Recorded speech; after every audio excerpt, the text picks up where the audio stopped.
Halo,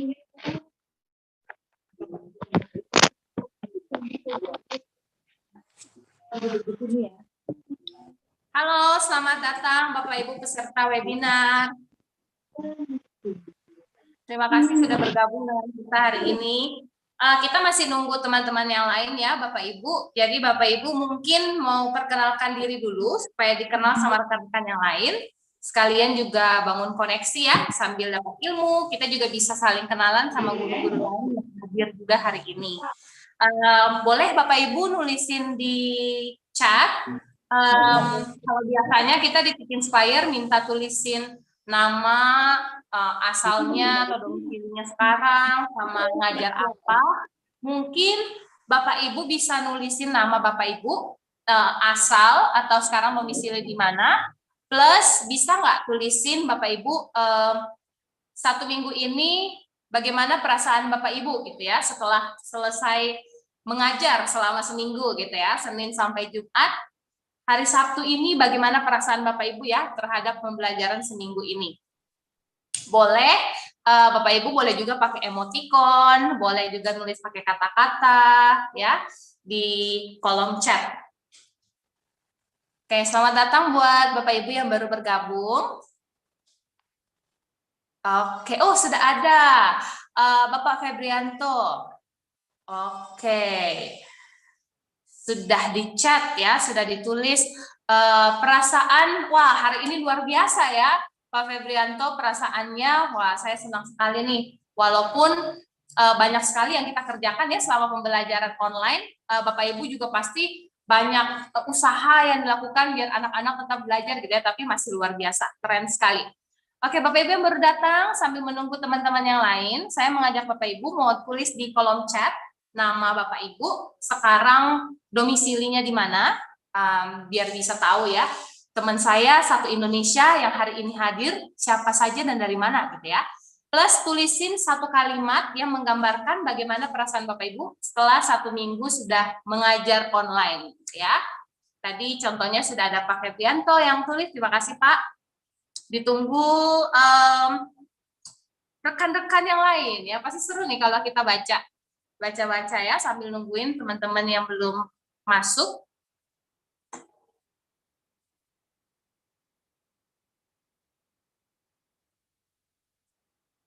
Oke, di sini juga sudah ada Pak David Yeremia, Pak Febrianto, Ibu Haryati, Bu Silviana.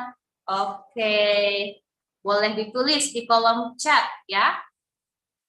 Oke, ini Bapak ya, Bapak Giri Bagus Panuntun dari Wonosobo. Halo Pak, senang ya kalau nggak ada Zoom gini, kita mungkin nggak tahu kapan ketemunya Pak ya, tapi senang banget dapat teman baru dari Wonosobo bergabung dengan kita hari ini.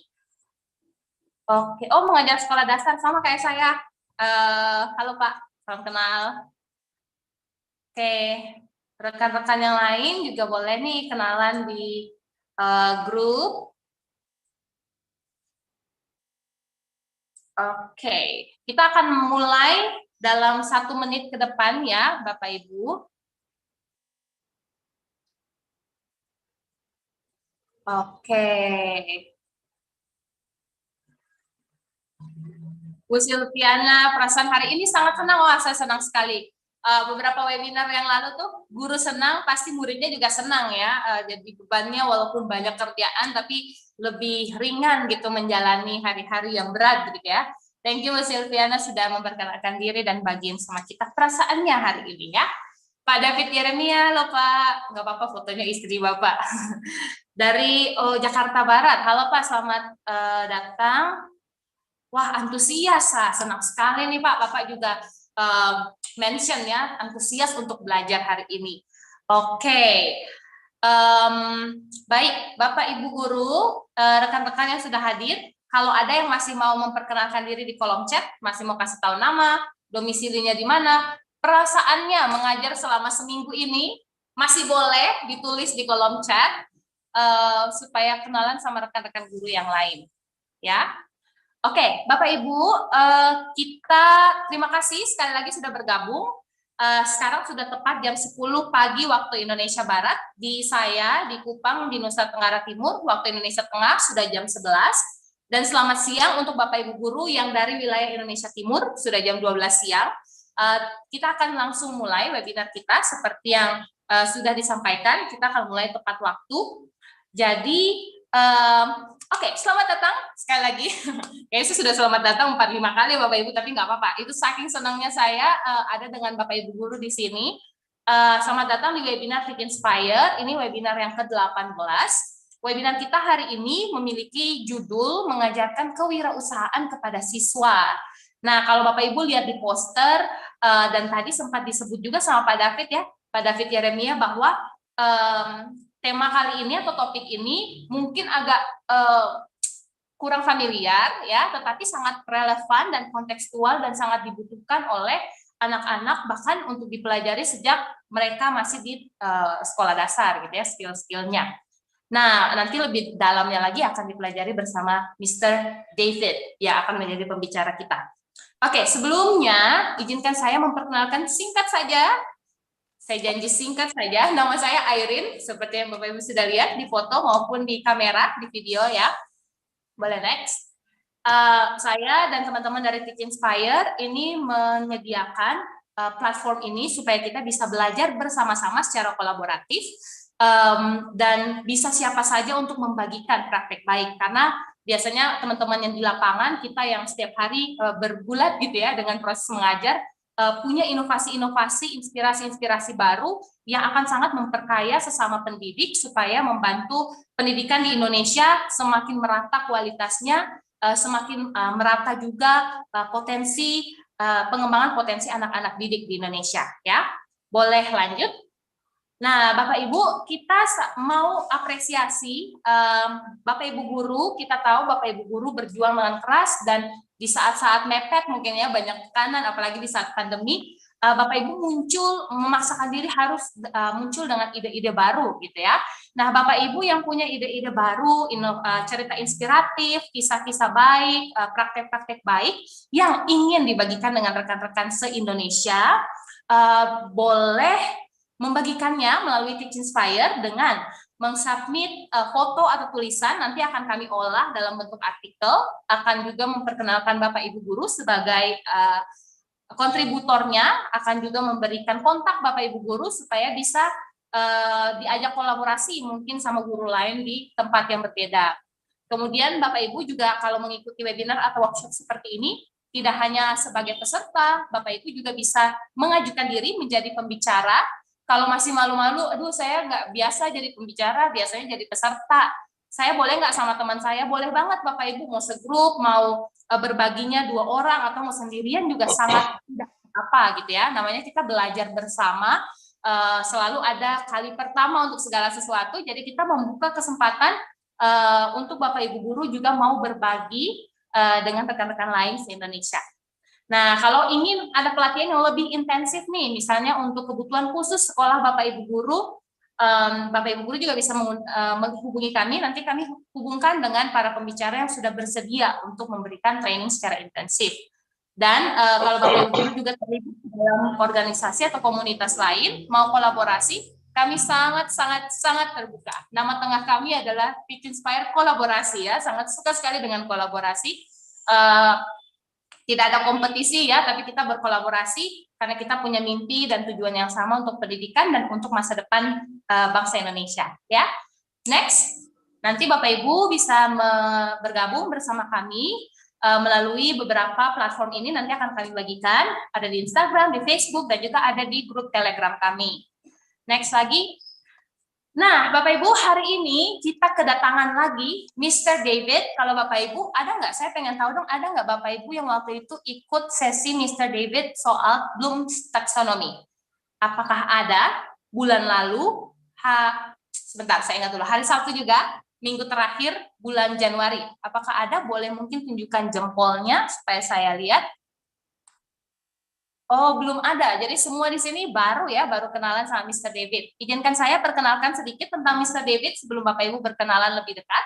Mr. David Ho adalah Director dari The Teachers Academy, Ini juga salah satu organisasi yang berkolaborasi, bekerja sama dengan Teachnspire mengadakan webinar setiap bulan, di akhir bulan ya. Mr. David adalah pendiri, selain dari Teachers Academy, beliau juga mendirikan Singapore Enrichment Hub, organisasi yang menyediakan pelajaran pengayaan bagi sekolah-sekolah sejak tahun 2007.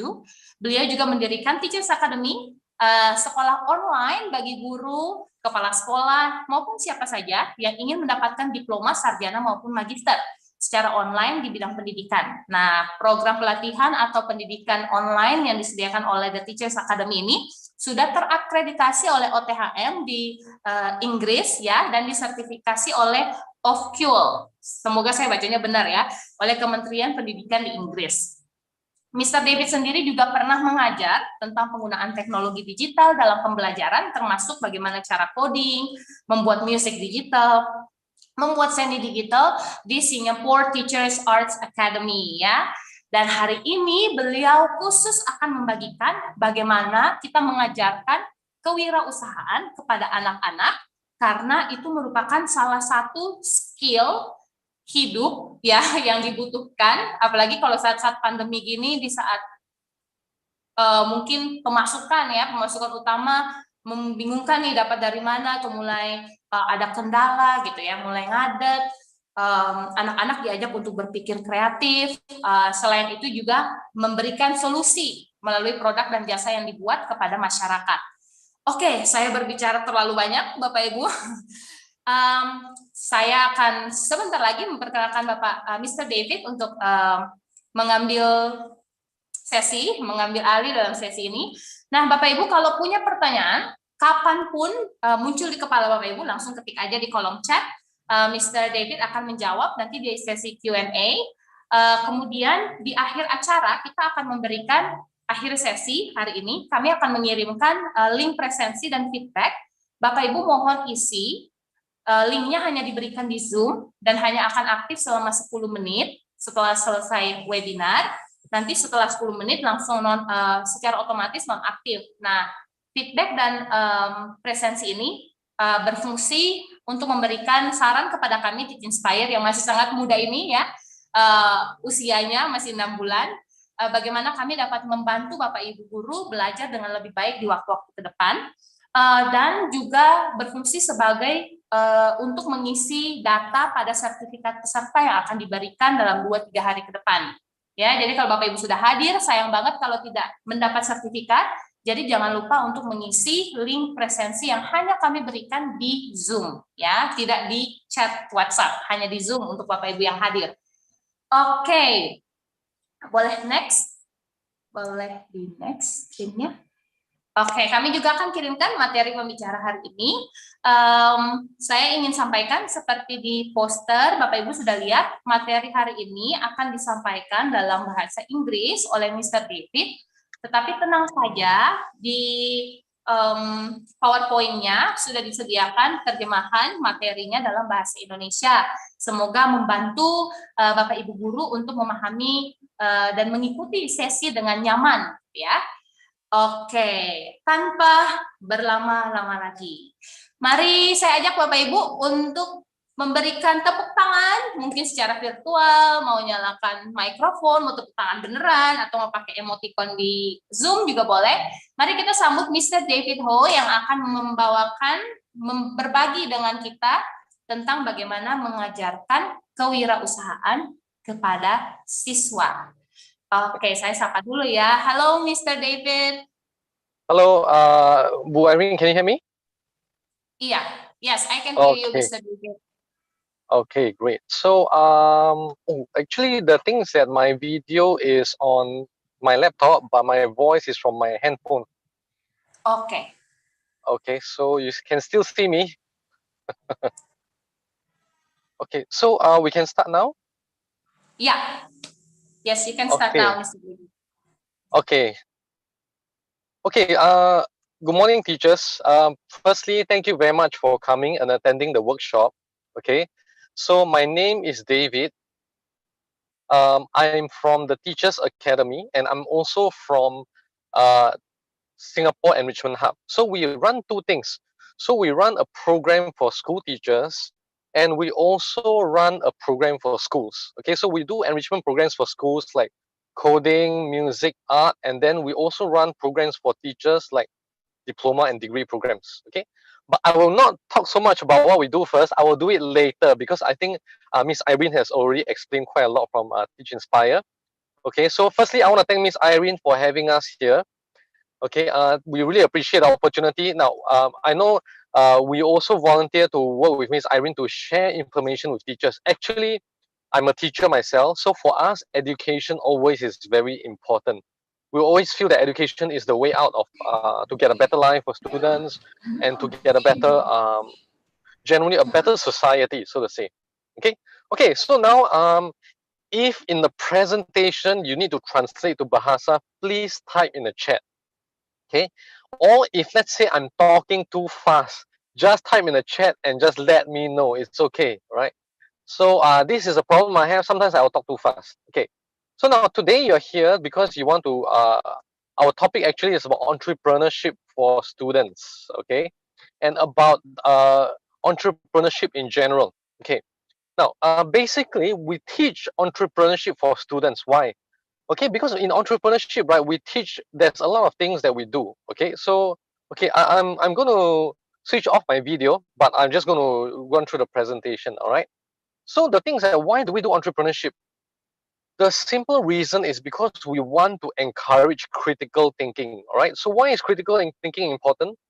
It is important because when students make decisions in their life later on as adults, critical thinking is a very important skill to have, right? So no matter how well you are in your mathematics, your English, your Bahasa Indonesia, or in your science subjects, if a student does not have good critical thinking skills, the problem is that they will make a lot of wrong decisions. Okay, so critical thinking skill is very important. That's the main theme we want to do for entrepreneurship. Okay, now the other thing, of course, is because the economy in the future is a digital economy. Okay, so that's why we want students to um, learn and to develop the skill to develop a business. Okay, so the first thing is why we want entrepreneurship for students is we want students to be creative. Okay, now if you ask me what is the most important aspect of a entrepreneur, I would say one of the most, but not the most, yeah, is creativity. The entrepreneur must be able to create something from nothing, right? So if you see the most successful people like Elon Musk or Bill Gates or Steve Jobs, they didn't start something by copying something from other people, but they did something that was totally new. Okay, so they were able to create something that people never heard of, and after that, create a business out of it. Right. Now, the second thing that is very important is resilience. Okay, so what is resilience? Resilience means when you are having problems, what do you do? Do you still continue or do you stop? Right. Okay, now in Singapore, we have all the men in Singapore need to go through army, right? So army meaning we have to go to the military, yeah, and then we go to military for dua tahun, that means 2 years, right? So in the 2 years, we learn how to fight, we learn how to use a weapon, and then we do a lot of exercise. Now I have a friend who is working as a counselor in the army. He was telling me now he's about 60 years old, about 60 tahun, yeah. So now his age is about there. Now he says that 30 years ago and now, right, is a lot of difference. So I was asking him what's so different about the soldiers. He said now the soldiers, right, when they go into army, right, there's a higher rate. That means more people they are attempting to commit suicide. That means more people want to kill themselves because they cannot adapt to the hardship in army. All right. Now, last time people were more resilient, but now people are not as resilient. Right. So, as teachers and parents, right, it is very important for us to not to entirely protect the students from the hardship of life. Right. Because you make them stronger, and it's positive because you make their mind stronger, you make their values stronger. So when they have something difficult, they will not give up. Okay, what is the most extreme form of giving up? The most extreme form of giving up actually is suicide, of course, killing themselves, right? So we want people to be emotionally stronger. So we want to develop resilience. Okay, now the third thing is to learn about goal setting. This is very important. So I have a son, right? My son is 11 years old this year. So I gave him a Chinese name. His Chinese name actually means goal setting and resilience. It's a combination of two things. So this is what I want my son to do. All right. So I want him to be able to have a vision, to know where he wants to go, and then also to have the resilience and the ability and strength, right, to keep working on towards the goal. All right. That is very important. That probably is the best definition of an entrepreneur. All right. And then the last one is about critical thinking. Critical thinking is absolutely important, right? So if let's say you were to ask me what are the four things that are most important in a person's life, I would say these are the four most important things, right? So whether you want to be an entrepreneur or basically you just want to be successful in life, I think we have to have goal setting first. We need to know where we want to go, all right, and we have to have resilience so that we can work towards it. And then we have to be creative, all right, so that we know how are we going to work towards the goal and what we have to do. And also we have to develop critical thinking so that when we create something, then we think, is this the best way to do it, right? So these are the four things I think that's very important that in school sometimes we don't teach, because we teach like English, we teach math, and we want them to just score well. Okay, it's the same in Singapore, same in Indonesia, same in Cambodia and everything else, right? Okay, so today what we're going to do is we're going to do a simple exercise later. So I'm going to share with you about entrepreneurship and about setting a business. And the thing is that what we're going to do as a simple exercise is later, if you can take a pen and a pencil and write down maybe what is the kind of business you want to do, and as well as probably the image or the logo even you want to have for your business. Okay. Now, I understand that in this period of time, sometimes we talk to teachers. The schools are having a bad time because the parents ask for discounts. So some of the teachers' pay are getting cut, all right? And then some teachers don't have a job also. Now, at the end of today's session, I think the key takeaway is I hope that maybe you might have thought about a business that you want to do before, that you will actually seriously think about the business that you want to do, and also maybe take an action towards the business. Okay. Now, please remember that the economic crisis is not a bad thing. Okay, it's not a bad thing. I have friends who lost their jobs and then they couldn't feed the family, so they started a business and now they're millionaires. All right, so there's a lot of good things that came out from bad situations. Okay. Now I know it's easy to say, and I know that it feels very stressful when you're going through a bad time. Okay, but let me encourage you by saying that there always is a way out. All right. Okay, now this is a typical digital entrepreneurship lesson that we teach students with. Okay, we teach over 1 year, and this one we teach from elementary all the way to senior high, right? So in this digital entrepreneurship lesson, what you see is that in the first term, okay, we teach the students what a business is. Okay, so we tell them, okay, what are the different kinds of business? You know, what is a business that you think you want to do? Okay. And then the second term, we tell them, oh, okay, so let's say you want to do a business about tuition, for example. Then we teach you about the digital economy. Okay. So why is the digital economy growing? Because at this point in Indonesia, the internet penetration is only about 65%. That means there's still a 35% growth space that no one still has access to internet. It's a very big market. So some people will say, oh, because maybe the places are in an island in Indonesia, maybe it's at Pulau Seribu, maybe it's in Kupang, for example, right? Then there is no internet access. But that's just an excuse. There are ways to get around the digital economy where you need very, very little internet access. It's very, very possible. Okay.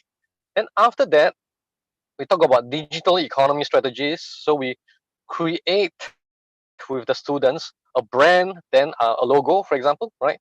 And then we create a marketing strategy, and then we talk about a budget for advertising. And then the last one, we get them to create their own business, which is an application. All right. Okay, so we teach this over 1 year. Okay. Have we taught in Indonesian schools before? Yes, we have. Okay. So we are teaching in live community school, which is senior high in the Sekolah di Meruya in Jakarta. Okay. We also have taught in IPK. I'm sure you have heard of IPK before. Now, very interestingly, the students are able to create very good ideas. Okay, so the thing is that the only problem is that sometimes the students think that because they are young, so the business idea is not good, but it's not. So at the end of the course, we get the students to meet with business owners and to talk to them about their business. That means to assess the business, to say, is it okay or not, or something like that. All Okay, now, so let's get into the business module. Okay, so from now, I want you to think now. Okay, now I just want you to think for yourself. Okay, you are no longer a teacher now, from now, all right, until the end of the session. So I want you to take off that hat where you think you're a teacher, take it off. Okay, I want you to approach it as if you're planning for a business. Okay, now before we continue, okay, I want to see, okay, how many of you have actually thought about setting up a business? Can you just put raise your hands, the emoticon, if you have thought about setting up a business before? Okay, anybody? Okay, Mr. Johannes. Okay, anybody else? You thought about setting a business before? Okay, okay, I see Sarah also. Okay, now basically, right, what is a business? A business is a person who rather he's not an employee, right? But he runs a business and takes all the risk and all the reward. Okay, that means to say any problem that happens to the business, he will be the one that's handling the problem. And then any money that comes in the business, he will be the one that's handling the money, of course. Okay, it's a good and a bad thing. Now, secondly, what is a business? A business can be a product or service that is sold. Okay. Now, okay, before we continue, now what is a product and a service? I'll explain to you later. Okay, so first of all, let's see a few business people, okay, that we can study. Now, the first person you can see is this person called Walt Disney. Okay, Walt Disney, right? He's the founder of Disney Studios, right? So, well, did he have a good life? No, he didn't have a good life. He was only 65 years old actually when he died. Now, 65 years old, if you can see, actually is quite a short life, right? But within the 65 years of his life, he actually managed to build an empire that lasts until today, right? So he created, like, for example, Mickey Mouse, Donald Duck. Okay, this is known all over the world. Okay, so where is all over the world? All over the world means places like even North Korea. Can you imagine in North Korea they have Mickey Mouse and this Donald Duck? Okay, now other than Coca-Cola, Mickey Mouse and Donald Duck probably in the world is the most recognized brand, right? Okay, and he also planned Disneyland and a huge amusement park that opened in Los Angeles, right? So this is an example of a businessman who is creative. He created a mouse, a duck, right? And he made a lot of money from the idea, of course. Okay, and it's become one of the world's largest entertainment conglomerate, meaning they don't just have amusement parks, but they run movies, they have television programs, they own properties, okay, and they also invest in a lot of other businesses. Okay. Now the next one, which is closer to home, is about Gojek. Okay. Now my question is that did Gojek start very successful? No, they didn't start successful at all. Okay. So Pak Nadim was born on 4th of July, which is the American holiday, okay, Independence Day, in 1984. Actually, he was born in Singapore, which is quite interesting. So he created Gojek in 2010. That's quite a long time ago after seeing this as a business opportunity. And he first had a call center with only delivery and OJEK services, which is two things, all right? And it began with 20 OJEK drivers. Now, the interesting thing is that the OJEK drivers were owned by the company. They did not look for other drivers. So they only owned the drivers, right? Now, after 5 years later, they have Go Ride, Go Send, Go Shop, Go Food. And about 5 years later, 6 years later, they started to outsource the drivers and it became a different business model. Okay. So today there are more than 20 services, right? I'm very sure all of us use Gojek at least once a day. I use it definitely once a day. Okay, so when I'm in Jakarta, I spend about 70% of my time in Jakarta. So as long as I'm in Jakarta, I actually use Gojek for food, for transport. I use it definitely more than once a day. Okay, in Indonesia, there are 30 million users. Now, the question I want you to think about is Gojek was started in 2010. Okay, it was never profitable, at least for the first 5 years. That means for the first 5 years, which is 5 tahun, they keep burning money and keep burning money.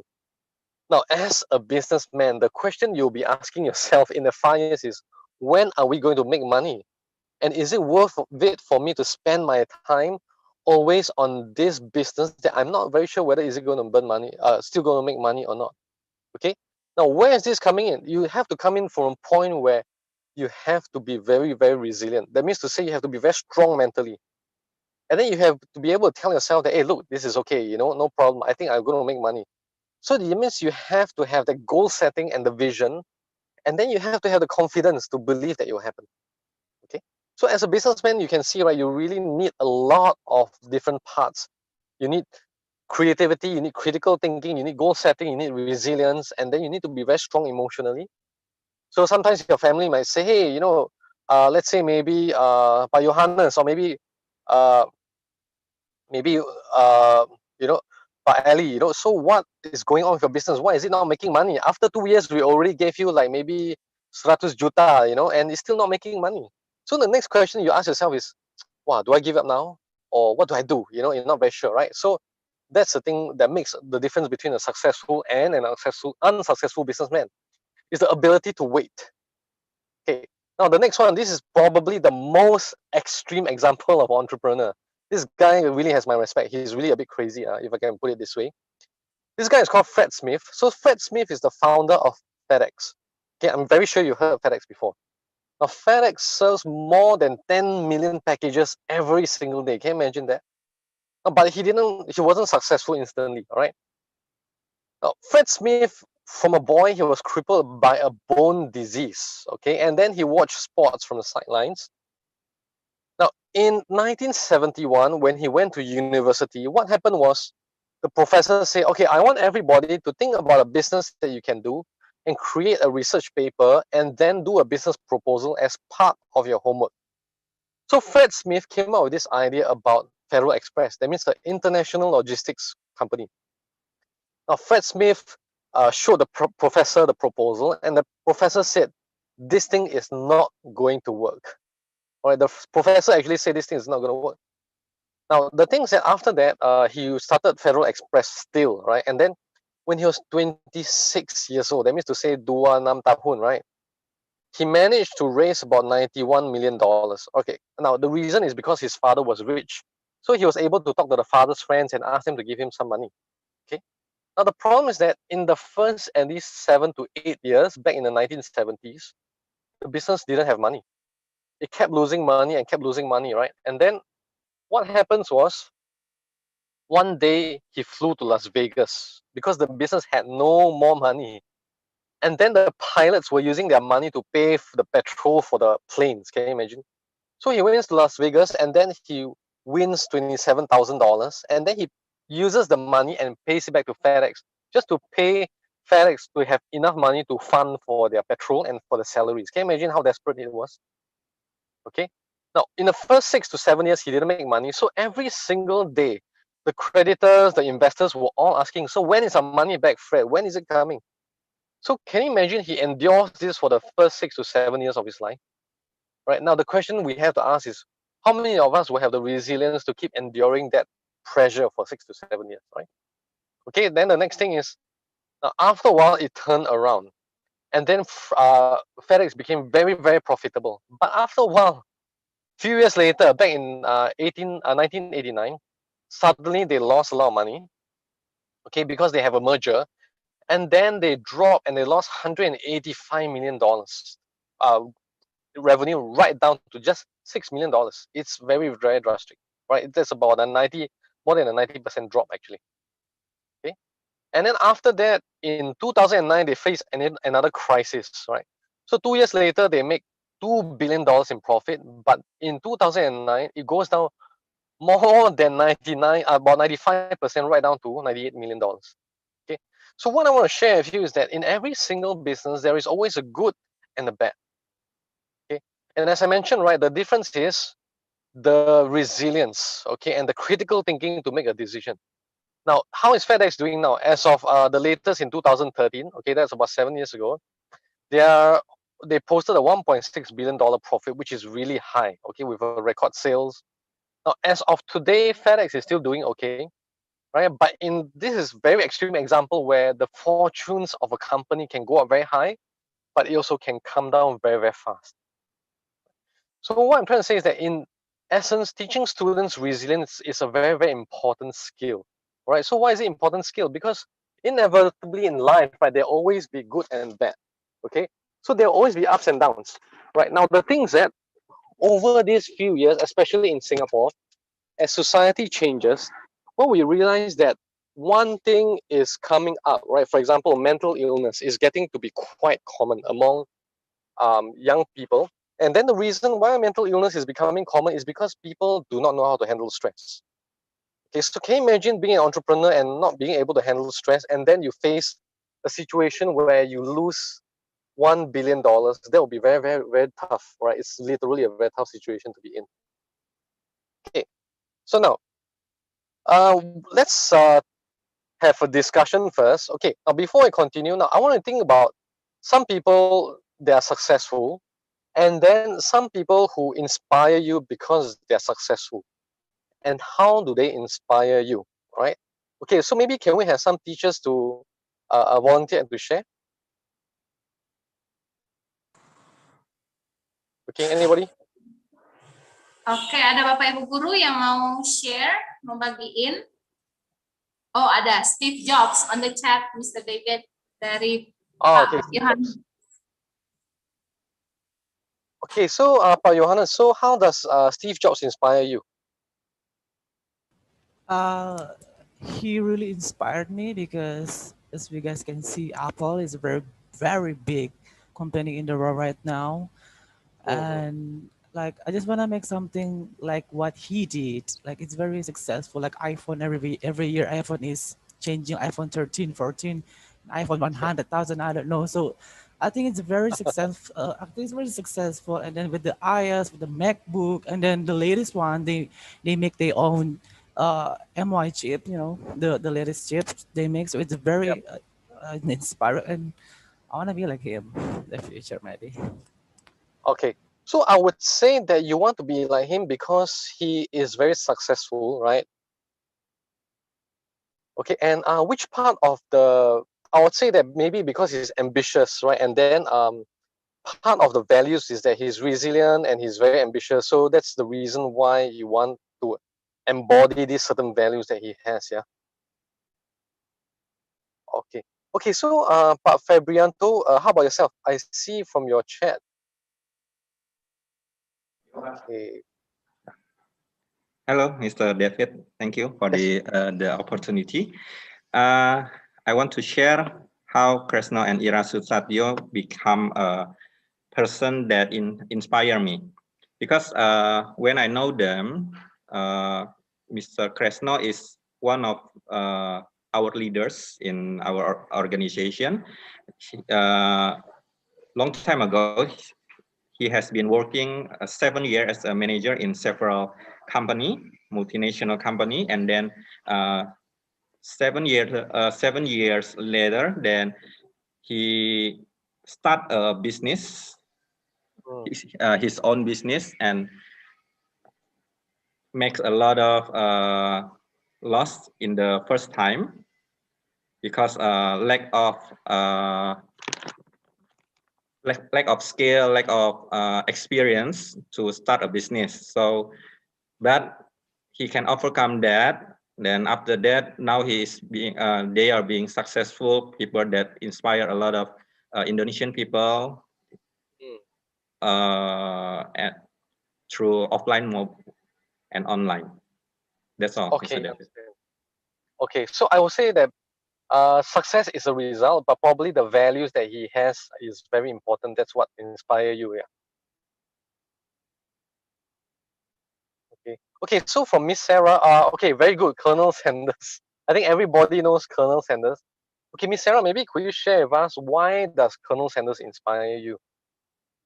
Probably because I don't really know about a lot of like entrepreneur stuff, but I am really inspired by him because he was rejected 1,009 times before he sold his first chicken, and also he succeeds at the ages of 65. I mean, even though it's super old, but I mean the resilience part, I think he truly like show it through his life. I think through his job. Yeah.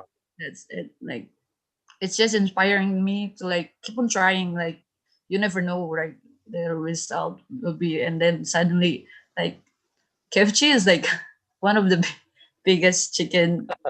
Yeah, because I love food. That's why. Yeah, yeah. Actually, you know, my favorite chicken is Flip Burger. You know Flip Burger? I know. It's it's an Indonesian brand. Yeah. So, but I would say Colonel Sanders is very inspiring because for the fact that he really doesn't give up at all. He was successful. You're right, at an old age. Okay. And I think that's a very good story to tell people. You know, sometimes we have people who are 40 over years old, 50 over years old, and they will say things like, "Oh, I'm not ready for this. This is just I'm too old for it." Right? But I think Colonel Sanders is a very good example of how you can be old and still be very, very successful. Okay, so I just want to quickly share with you who inspires me. Okay, so um, okay, this is a lady who inspires me. Okay, now very interestingly, right, this lady, her name is called Lee Pei-ji. Well, she's not exactly a business person. Okay, but she started some businesses herself, but she was from my army.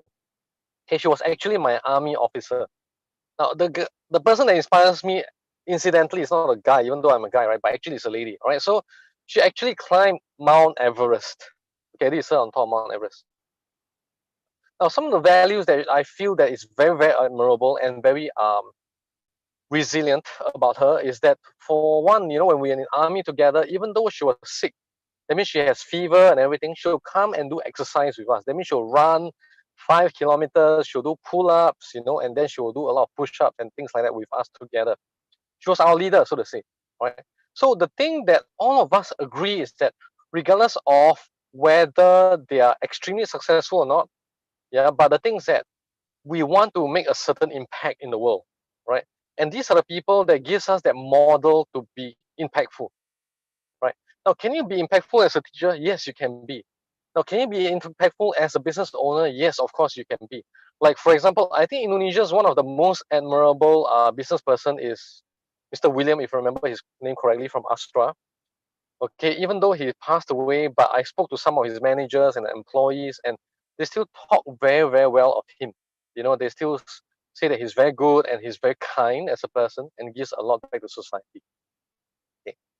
Now, next, okay, so let's talk about what is a product and a service actually, right? So a product actually is something that's tangible. Tangible meaning that you can hold, okay, meaning something that you can see, okay? And a product is basically something that's intangible, means something that's invisible, you can't really see, but it's still something that's done for you, okay? Now, what's our product? Products are things like that, from whether is it a fan, is it indoor food, okay, whether is it Kopiko, for example, or makeup products and things like that. Okay. Now, anybody want to guess for indoor food, right? Where is their biggest market out of Indonesia? For Indomie, I mean, Indomie. Anybody want to make a guess? Out of Indonesia, where is the largest market? Okay. Now, the largest market for Indomie, very interestingly, is in Africa. It's actually in Nigeria, yeah. So, in Africa, basically, Indomie is consumed for breakfast, lunch, and dinner. That means to say they eat it for breakfast, and then they go and work, and halfway while they're working for lunch, they eat Indomie again, and then after that, when they finish work, they come back and they eat Indomie again. So actually, Indomie is really, really big in Africa. Very interesting. Okay, so and they also have set up Indomie factories also in Africa. Okay, services are things like that, like Gojek, for example, like a customer service at a bank. All right, so Garuda is also providing a service even though they have an airplane, right? So for example, when you go and visit your mom in Semarang maybe, or in Surabaya from Jakarta, and you fly to Semarang, and then you tell your mom, I paid maybe 800,000 for the flight. Okay, now your mom won't say, so where's the aeroplane? Okay, but your mom know that you paid for it, and then she knows that the service happened because you're in her house, right?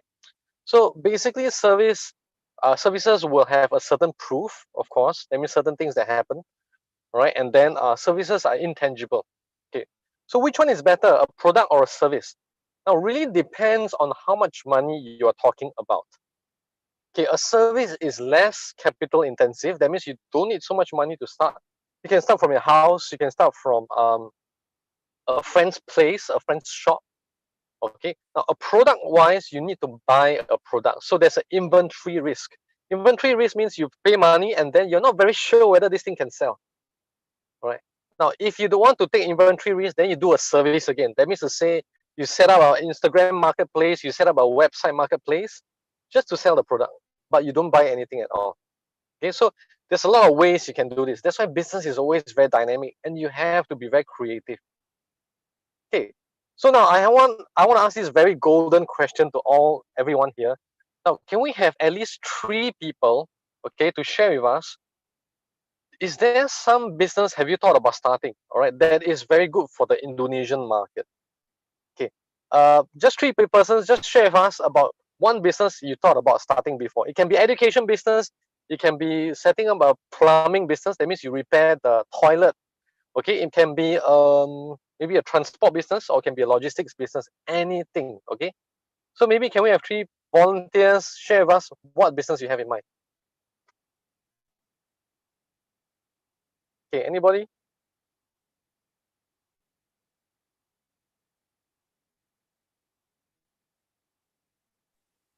Maybe I can share. Years ago, Okay. I thought of starting a food and beverage business, a home business that sells food and beverages. But it was just an idea because I love to eat and doing experiment with food. But then I never followed up with the idea. So yeah. All right. Okay, food and beverage actually is a very good business to have. Yeah. So because everybody needs to eat every day. Yeah. Okay. So okay. So is it, but David? Because I see that there's a lady's picture. Yeah. Miss Jeremiah. Okay. For you is big goods. Okay. Maybe can Yeah, you share with us? that's my wife's picture actually. I see. I see. Yeah, I accidentally signed in with her account, so I forgot to change the account. Okay. Patavik, maybe you can share with us why big goods and what kind of big goods? Uh, just like cookies or cakes, anything. I'm actually starting it right now. My wife's actually starting it right now, and it's becoming bigger every day. I see. That's interesting. So you sell on Instagram, I suppose, or? Yeah, we primarily use Instagram for our marketing platform. Yeah. Okay, maybe you can share with us your Instagram account. Okay, then we can buy it. I will buy it when I'm in Jakarta. Thank you. I'll share later. Okay. So okay, Mr. Fabrianto, you're thinking about agriculture business, yeah. So it sounds like a lot of investment. So maybe you can share with us what kind of agriculture business and what's your reason about starting agriculture business? Okay, Mr. David.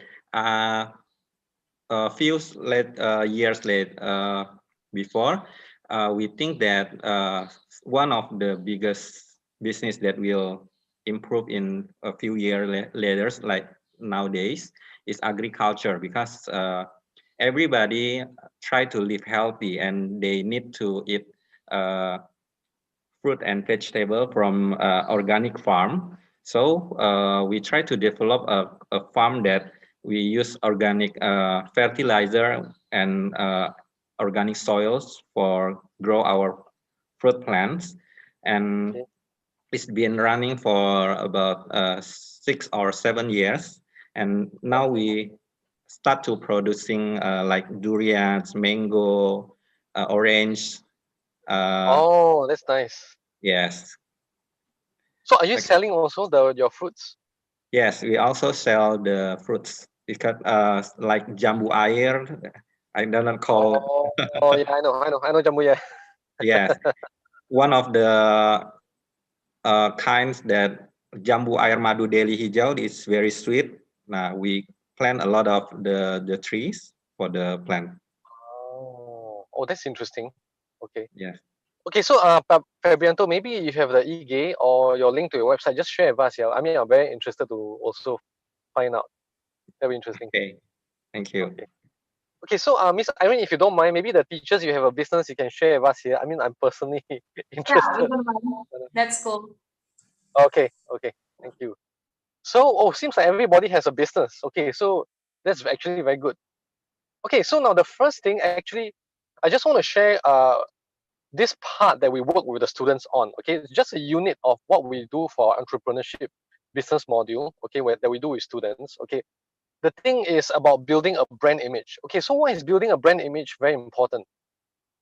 One of the very common problems. Okay, before I continue, okay, I want to share with you what I do. Now, basically, I have education business. Now, because most of the time I'm in Indonesia, so there's a lot of Singapore companies that will approach me and talk to me and say, hey, David, can you help me open a business in Indonesia? So in the 7 years I'm in Jakarta, so I meet a lot of business every month. And they will, some of the business we have a partnership with, like for example, educational technology, we have a partner, we have a company that's selling books, and then we have a hotel company also, we have water treatment company, we have like a company specializing in making purified water from the village, right, for Deso, so to say. Okay, so over the years we find that a lot of business are very, very good, they have good content, but the problem is that they don't care about building the image. They think that, hey, it's okay, anyway my product is very good, so I don't have to do very good image. But it's wrong, because most people are very superficial, meaning that when we go online, the average attention span at the most we have is about 3 seconds, and if the image does not get our attention, we'll start to look for something else. Okay, so this is a psychological aspect that we cannot neglect. We have to be aware of that when handling customers. Okay, so building a brand image is very important. Okay, so we go through this with students. I hope it's also useful for you to consider your business. Now, the first thing we always ask our because so we run a consulting business, right? So we ask our clients is, what do you want people to see? Do you want people to see, for example, your organic food? And if it's organic, do you want people to see that it's healthy? All right. So if you're doing a F&B business, do you want people to see your cookies, right? And people to see your products, right? Now, second thing is, who are your target audience? Who do you want to target? That means, are you targeting parents? Are you targeting maybe children? Are you targeting teenagers? Are you targeting adults? Okay, and if you're targeting them, can they relate to it? That means to say, if they see you on eGay, do they feel that, hey, this is nice? Or they feel that it's very old-fashioned, maybe it's something that's very bad. And then another question is, okay, is your company image memorable? That means, can people remember the image? Okay, now, so these are a few things that is very important, okay, that we want to ask ourselves as a basic question. Okay, now the things that our world has changed. So why has our world changed? Now, the image is no longer just corporate, but also personal. Okay, now if you see these few logos, I'm very sure you recognize these logos. Now, the interesting thing is that we don't even need to talk about it, right? I don't even need to give you a hint. But when you see these logos, you know exactly what it is. Okay, and the one that you probably might not know is the one in the middle. Yeah, okay, so the one in the middle is actually Target. Target is like Indomart or Alphamart in US is very big, right? So other than that, every single company, I'm very sure you know. Now, the interesting thing is that these companies are not Indonesian companies. They are not even Singapore companies. Okay, they are all American companies. And why do we know them? Because their brand image is very, very strong. Okay, so once you see them, you know. For example, if I were to ask you, can you think about a fast food company? Okay, maybe the first or the second one will definitely be McDonald's, right? Or if not, maybe it's KFC, okay, or maybe it's Awe, for example. If I tell you, can you think of a coffee place? First thing you can think of is Starbucks, right? Or maybe Kopi Kenangan, for example. Okay, now the things that other than corporate is become personal, so it's become to a point where it's got to do with influencers. Okay, now the reason I'm showing this picture is very simple. Now this picture, these two persons are the same people. Okay, they are not different people.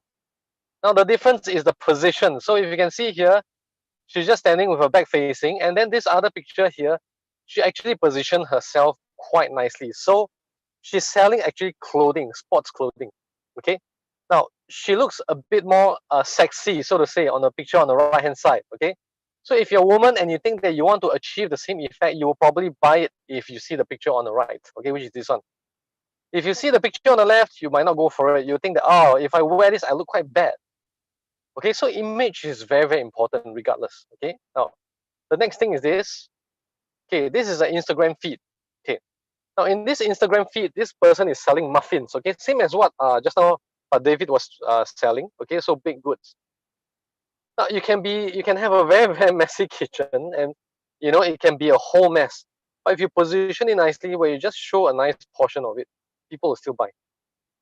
Now, the world has changed, as I mentioned, from corporate to personal. So for McDonald's, for Apple, for Starbucks, for example, they're no longer just selling a very corporate brand, but they're going into influencers and asking influencers to promote for them. All right. So what I want to say is that you cannot neglect your own personal Instagram and your own personal Facebook post. Now, everything has an impact on the internet, and the internet is unforgiving, meaning that whatever you post will always be remembered for the rest of your life, and after you're dead, it will still be there, it will still be online, right? So that's something we have to be very careful about. Okay, so basically that's brand building. Now, in terms of brand building, we want to talk about one thing just today. Okay, I want to share with you one thing. So now that we have that in mind, I just want to talk to you about building a logo. Okay, this is something we share with students about. Now, why is building a logo important? Because humans have a psychological need. Okay, so we want to discuss about colors and shapes. Now, every single color has a meaning, right? Now, you can Google this also. We can send you the slides, and after that, you can have a look. Now, if you look at this, this is a dictionary of all the colors and the meaning, depending on the business that you do. Okay, red color means power and activity. And red color is very good if you want to sell something like maybe a fitness company, okay, or you want to sell something like a corporate training company where you want to give power to the people. Okay, blue is cool and trust, meaning that people who are in educational business tend to use blue color. Okay, pink color is more a female color. Okay, yellow is confident and happy. Okay, confident, happy, and also the interesting thing is that yellow tends to make people hungry. Okay, that's why McDonald's, for example, is yellow color. Okay, green is about health, it's about wealth and nature also. Okay, so it's about sehat. Okay, it's about makmur, and purple is royalty. Okay, so in weddings, especially in Singapore, for the Malay community, they tend to use a lot of purple and also gold. Okay, so if you play basketball in NBA, Lakers especially, they use purple and gold because a lot of their principle is based on prestige, because the basketball team comes from Los Angeles, which is supposed to be a very rich state. Okay, orange is a lot of energy, it's fun, it's cool. Okay, brown is about being comfortable and more santai. That's why you go to resorts, holiday resort, you see a lot of brown. Okay, black is about strength, okay? Strength and strength of character. Now, so everything has a meaning to the color, all right? So every color has a meaning. Now, that's the first thing we want to approach about brands, okay, about creating a logo. Now, the second, before that, let's have a look at this first. Okay, so you can see these are different brands. Now, Cadbury, okay, Cadbury, when they first started, they want to have a lot of royalty because it started a long time ago, in England. Okay, Nivea is a beauty product, so they want to establish trust. Now, you can see Shopee is orange because it's more fun. I'm sure you've seen Shopee commercials. They have somebody who looks like Park Jokowi, okay, but it's really, really funny and very, very memorable. Okay, so you have Barbie. Barbie basically is a doll for females, girls to play, so it's pink color. And Aqua, of course, Aqua is basically in everywhere. It's blue color. Okay, combined with a bit of green. Okay, so the green means more nature, more sehat kind of feeling. Okay, so how about shapes? Now, every shape has a meaning.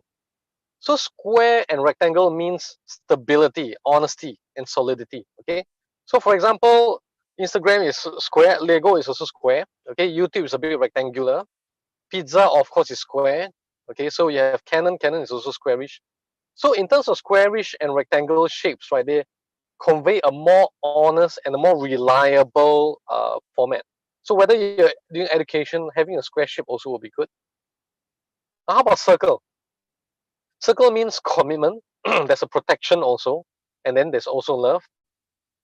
Okay, so why is circle important? Now, if you can see, Mercedes is also circle. It means that there's a protection.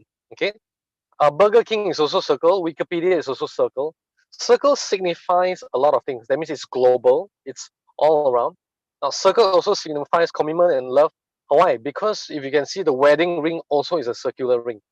Okay, so the wedding ring came out with the concept actually as a symbol of commitment and love. Why? Because it is something round and you can wear it at the same time, right? And then somebody came up with this idea a long time ago about coming with a ring so that people can wear to let everyone know that the person is married. Okay, so it's a symbol of commitment. Okay, how about triangle?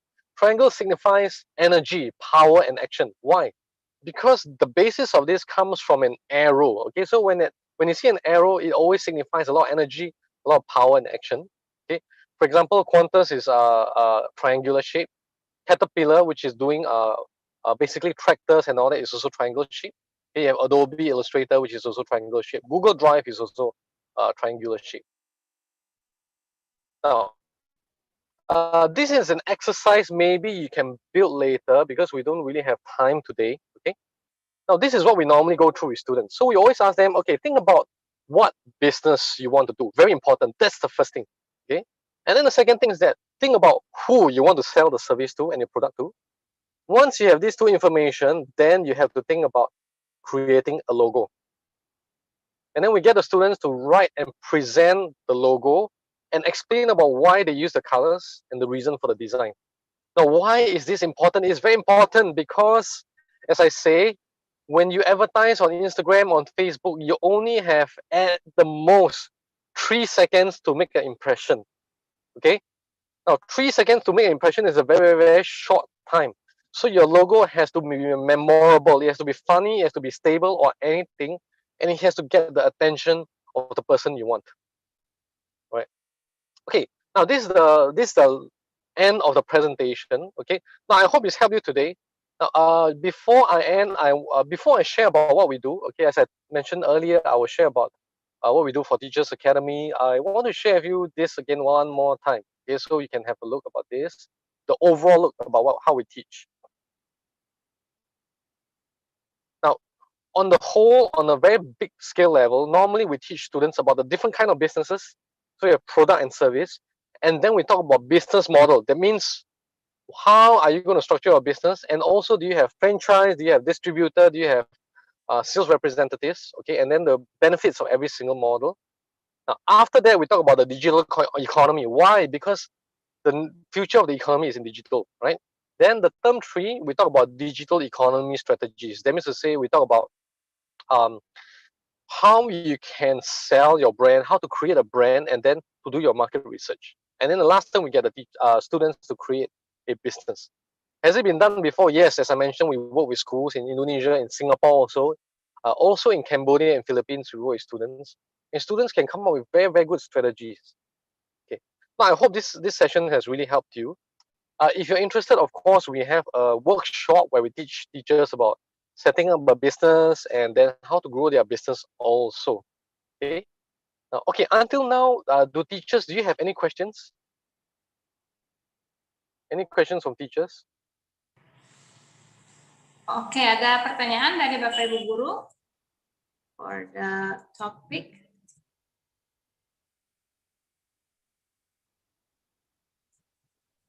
Belum ada. Oh, ada Mr. David, boleh bertanya langsung, Sir? Silakan. Yeah, okay. Thank you for the opportunity to ask something. I believe most people struggle about what business they would start at the beginning. Yep. Yeah, we also struggled with that. And one seminar taught us to start with your hobby.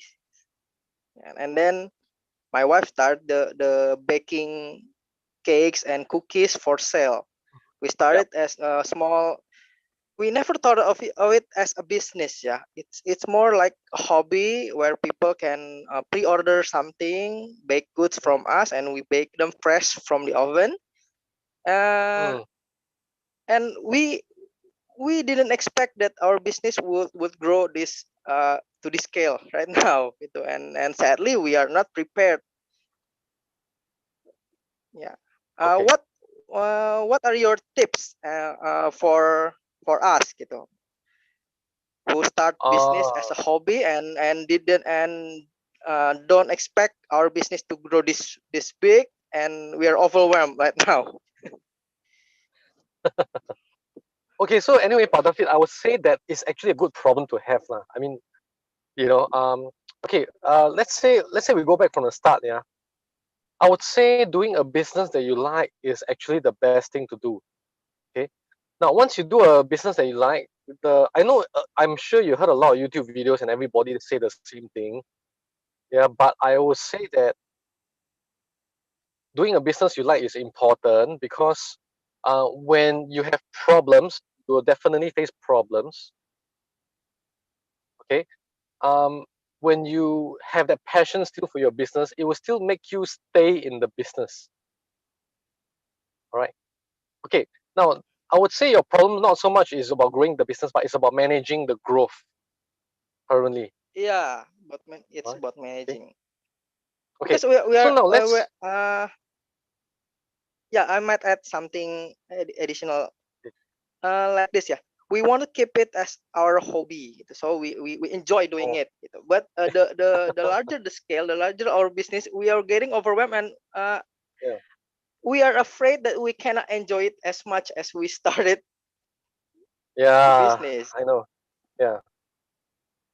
Well, the thing Yeah, is that we understand that this is an opportunity to expand our business, but we don't know how to yeah. expand. And in trying to figure out how we could expand our business, yeah, we lose the enjoyment of the first place. Actually, Pak David, that's a truth about business. Yeah. So, like for myself, okay, I just share with you as quick as I can about my own journey, right? So I used to teach guitar and piano, and then I really enjoy teaching students. So I started teaching guitar in schools in Singapore, and then in the first year it's okay. Second year, it become very comfortable. That means we have enough contracts. And then suddenly in the third year, we suddenly grew very, very fast. And then in the third year, I could no longer teach, but I really enjoy teaching, right? And then suddenly I have to employ teachers, we have to employ a manager, and then it became very discouraging because I really hated the manager as well as the teachers because they were always created a lot of problems every day. They don't turn up to teach, they were late, they don't prepare, and then we have complaints and things like that. But it's part and parcel of the business, right? So after a while, when I still hang on to the business, I realized that my interest changed from just other than teaching guitar and piano. I start to enjoy doing the business. So it depends on what you want to do. Like if you want to still continue your hobby, then you just limit yourself to just telling everybody, look, we just only produce 100 cookies every day, for example, or 100 cakes every day. And then once the order is up, I'm really sorry, but we can't take it. If you want to order, then you just pre-order. Now, if you want to grow to the next stage, there are a few options. You can either do a franchise, or you can look for a distributor, or you can look for a partner. But my advice is normally if it's growing well, maybe don't look for a partner. Maybe just look for a franchise and then get a franchisee to help you. But if you have a franchisee, of course you're going to face problems because everything I'm telling you, I went through before and I also faced the problems. I also had a franchise, I had partnership, I had joint distributors, I had licensees, every format because I've been in business since 2004, right? So we made money, we also got cheated, we also lost a lot of money, and all at the same time. So I understand where you're coming from. So the next decision really depends on whether you still want to do it or not, whether you want to grow the business or not. But if you don't want to grow, then just tell everybody, look, I will just bake how many 500 cookies a day or something like that. Yeah, that's also okay. Okay. Thank you. Yeah. Well, anyway, if you think that you need some help or you need advice, please feel free to contact me. Okay, I can give you my email, then and also my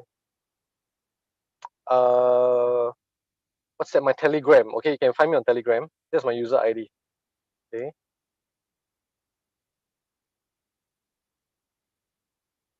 Okay, so growing business is really a bit of a headache, I would say. Yeah. Okay, thank you very much. I will Yeah. ask for more later. Yeah, I mean, it's fine. We can talk. It's like it's going to be a long conversation. I'll guarantee that. Okay. Any questions from other teachers? Ada lagi dari Bapak Ibu guru yang lain yang mau bertanya ke Mr. David? Mungkin maybe while they are thinking of a question or trying to formulate the questions, maybe I want to ask about, do you teach about sustainability aspect for the kids when they think about a business idea? And how do you usually do that? Yeah. Okay, so basically for sustainability, right? That's why the first very important thing that is that it has to be a passion, so something they're interested in. Okay, so the guarantee in a business is problems. There will definitely be problems, right? So the question is, when they're facing problems, what are they going to do? Okay, so in the business module, after you've seen that we teach about, goal setting, branding, and things like that, and setting a business. Now that's the first year. Now in the second year, when we teach entrepreneurship, we also do case studies and we do scenarios where we throw to the students, meaning we tell the students, okay, now government has a new policy. All the goods that you're selling online has to be taxed at 10%. That means everything you sell, you have to give 10% to the government. And then now you have 10 staff who are you're paying like maybe 5 juta a month, for example. So what are you going to do to overcome this, right? And then we give them another problem, like for example, one of your managers just left, and then they decided to take some of your customers away. This is a very common problem. So what are some of the solutions? So we talk about case studies like that. And then we tell them, look, this is very part and parcel of the business, right? So the first sustainability we mentioned is the problems they're going to face. Okay? Now the second sustainability we share with them is assuming you can manage all your problems. Now the next question is, for your business to keep generating revenue, right? How are you going to do that? That means, are you going to be creative and come up with new products? Okay. So as much as you have your set of problems, now you solve your problems, that's fine. But after you solve your problems, the second problem is, assuming you don't have any problems anymore, right? And you're still selling everything every day. Now the other second issue is people are going to get bored. Your customers will get bored. Now the third thing is, like what Pak David mentioned, is, wow, you're growing very well. You don't have any problems. Your customers really like your products, and then now it's a growth issue. So how are you going to grow? Do you go franchise? Do you do distribution, or do you export internationally? And what's the best way, best mode of growth? So these are the three ways that we have to approach the business. Yeah, that's the thing. Okay. All right. So I see Pak Fabrianto you mentioned. Yeah. Well, yeah, I think if you want to limit your hobby and make it fun, so I think just limit it. Yeah. I mean, this is a common problem. Yeah, I have quite a number of friends who just get very sick and tired of their business after a while, even though it's grown. Yeah. Okay. So, Pak David, you asked, is it necessary for teachers who teach entrepreneurship to run their own business for credibility? I would say that that's the best. But for example, in Singapore, right, it's a very stupid situation because teachers are not supposed to run business. It's a law. Teachers cannot have a business, right? But the problem is that teachers also teach entrepreneurship. Yeah. So what we get from the teachers is a very theoretical approach to business. Actually, honestly, it's not useful at all. Yeah. And I studied business before in university, and I don't want to say it, but I found that it was just a complete waste of time. It was just time wasted on the 3 years. Yeah.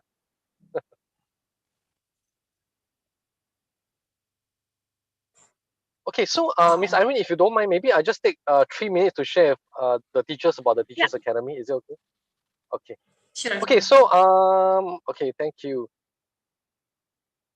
So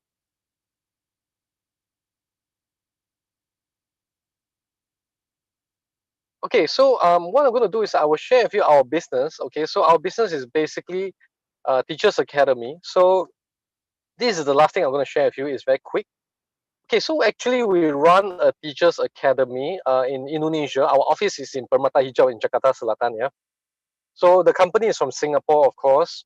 We run a workshop. We run workshops as well as degree programs and diploma programs for teachers. Okay. So in terms of workshop wise, we are doing free workshops for teachers for schools. It's a preview workshop. Now, on top of that, every year we run a few workshops that are paid. So these workshops are more intense. Every workshop is about 5 hours. And then for the workshops, we issue a certificate from Teachers Academy, of course. Now, in these workshops, there is a takeaway, meaning to say it is a learning practical workshop. For preschool teachers, you can see that we teach about lesson planning, special needs, okay, about brain development. Okay, for elementary all the way to senior high, you can see we have entrepreneurship for students. We teach teachers about how to develop entrepreneurship. We talk about social emotional learning. This is very, very popular in Singapore. We teach about sports coaching. Okay, we talk about student leadership. We talk about education management, how to manage a school. This is very good for principals.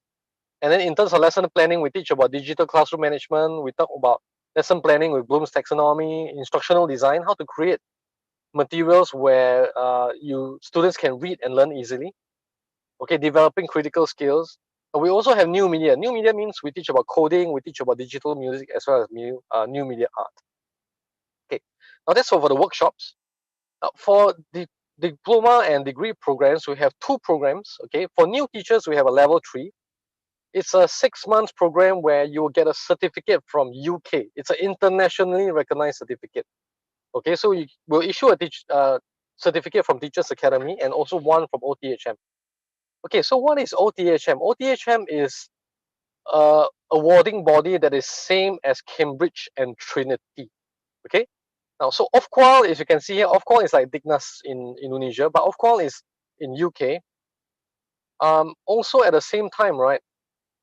Ofqual issues the certification to OTHM, to Cambridge, and to Trinity, and gives them the permission to issue certificates. Okay, so basically we offer level 3 for beginning teachers, but interestingly, the other one we also offer level 7. Well, level 7 is quite popular now in Indonesia with some of the private school teachers, yeah, especially. So what is level 7? Level 7 is actually similar to a master's program. It's about 8 months if you complete it fast. If not, you take about 1 year to complete it. Okay. And then for level 7, right? So what we do is that we actually do a 8 months to 12 months program. And after that, okay, now the teachers automatically qualify for this society called SET. So SET is the Society of Education and Training. Okay, so what's SET? SET is an independent body from UK where once you join, you are automatically recognized internationally as a qualified teacher. Right? Now, how about pricing? Pricing is not expensive. The level 3 is about 12 juta, and then level 7 is about 27 juta. And then, of course, we pay via cicilan. Yeah, it's not everything once at a time. So every month, maybe the payment is about 2 juta 200,000 about there. Okay, for installment. Okay. Now the other thing is that for a typical diploma program, this is how it looks like. So there are 6 modules in the program. So in every module, there's a reading to do, and also there's assignment. So once you complete the assignment, you will go to the next module and so forth until you finish all the 6 modules. Right? And the good thing is that after that, you can join us and our company, all right, to actually take part with our companies. We have actually business opportunities with some of our partners, and also we have some business opportunities from Singapore. They are looking for representatives in Indonesia. Okay, so basically that's the advantage we have with Teachers Academy. Now, you can join our Telegram group. Okay, this one I'll type it out later. You can join us. So we do send free resources. So materials from this workshop will be shared by Miss Irene. Okay, we also have materials from our previous workshop that if you join our Telegram group, we can give you access to. It's all free. All right. Okay, so that's our Teachers Academy. That's all from us. Okay, so okay, I see that Padafit also has other questions, right? No, sir. It's actually a comment for Pak Febri. Oh, I see. Yeah, that's true. Yeah. Okay. right? So basically, these are Teachers Academy, and I will type in the link for our Telegram group so you can join us if you have. Okay, so lastly, thank you very much for attending, and thank you very much, Miss Irene, for giving us the time and the space to speak. Yeah. Alright, thank you, Mr. David. Oke, Bapak Ibu Guru, maybe kita bisa memberikan ya an applause. Mungkin mau pakai emoticon boleh, mau pakai langsung juga boleh, sama kayak saya ya. Thank you so much, Mr. David, sudah membagikan, dan tadi Bapak Ibu Guru juga sudah bertanya banyak. Dan it's good ya, ada Bapak Ibu Guru yang memang sudah menjalankan usaha, dan itu pengalaman itu dan apa yang didapatkan hari ini bisa diajarkan kepada anak-anak Bapak Ibu nanti gitu ya, anak-anak murid di sekolah. Oke, nah terima kasih sekali lagi untuk Mr. David yang sudah berbagi dengan kita. Terima kasih juga untuk rekan-rekan guru yang sudah bergabung. Nanti materi dari Mr. David yang ada link Telegramnya juga akan dibagikan kepada Bapak Ibu dalam 2-3 hari ke depan. Kami mohon kesediaan Bapak Ibu juga sebelum mengakhiri webinar kita mau foto bersama. We want to take a picture together with Mr. David, supaya Bapak Ibu juga bisa mengingat gitu ya, bahwa oh hari ini saya ikut webinar bareng Mr. David, banyak banget yang saya pelajari gitu ya. Oke, mungkin saya akan minta tolong dari tim untuk bantu saya untuk screenshot mungkin ya, dari Pak Denny, apakah bisa bantuin? Oke Kak, oke, saya siap. Oke, Bapak Ibu, rekan-rekan guru, and Mr. David also, kita akan coba ambil gambar bersama, boleh dinyalakan kameranya, sama-sama kita akan foto bersama. Oke, saya hitung karena kita hanya satu slide, kita hanya satu kali foto saja. Saya hitung 1, 2, 3. 1, 2, 3. Oke, mungkin sekali lagi ya, keep smiling ya. Oke, mungkin Mr. Johannes bisa kameranya dinaikkan sedikit lagi, sorry diturunkan, supaya bisa kelihatan wajahnya full di kamera. Oke deh kalau begitu ya. Oke, keep smiling. 1, 2, 3. Oke. Saya kembalikan ke moderator. Thank you, Bapak Ibu. Oke, terima kasih tim untuk membantu. Oke, Bapak Ibu, kita sudah di akhir kegiatan kita hari ini. Sekali lagi terima kasih banyak untuk waktunya diluangkan belajar bersama. Terima kasih untuk partisipasi aktifnya. Tadi udah banyak banget nanya dan sharing-sharing sama Mr. David. Terima kasih juga, thank you Mr. David for sharing with us. Bapak Ibu Guru boleh meminta kesediaan satu kali lagi untuk mengisi link presensi dan feedback yang akan dikirimkan, ada di chat room ya, akan otomatis tertutup 10 menit ke depan, jadi Bapak Ibu boleh ambil kesempatan dulu untuk mengisi. Thank you Mr. David. Nanti akan ada sesi lagi bareng Mr. David. Bapak Ibu juga tunggu ya bulan depan dengan topik yang berbeda, dan yang pasti seru karena banyak sekali pengalaman dari Mr. David yang akan dibagikan ke kita dan dari tim The Teachers Academy juga. Oke, Bapak Ibu yang partisipan, apakah sudah dapat mengakses link? Kalau belum, boleh diinfokan ke kami sekarang sebelum kami menutup, kita mengakhiri ruang Zoom ya. Pada saat ini, Bapak Ibu boleh sampaikan apakah Bapak Ibu sudah dapat mengakses link atau belum. Boleh langsung Oke, terima kasih Pak Febrianto atas konfirmasinya. Oke, berarti sudah bisa semua ya. Oke, terima kasih rekan-rekan. Maaf kalau ada banyak kekurangan dari kita tunggu feedback dan saran dari rekan-rekan, dan sampai jumpa di kesempatan berikutnya belajar bersama Mr. David bulan depan maupun bersama para narasumber yang lain di Teachnspire. Oke, selamat siang rekan-rekan. Thank you Mr. David. See you everyone. Thank you. See you everyone next time ya. Oke, kami minta izin untuk end meeting ya Bapak Ibu ya. Terima kasih. Terima kasih. Sama-sama Bapak. Sama-sama. Mr. David, Mbak Irene, teman-teman. Sama-sama Pak Febrianto.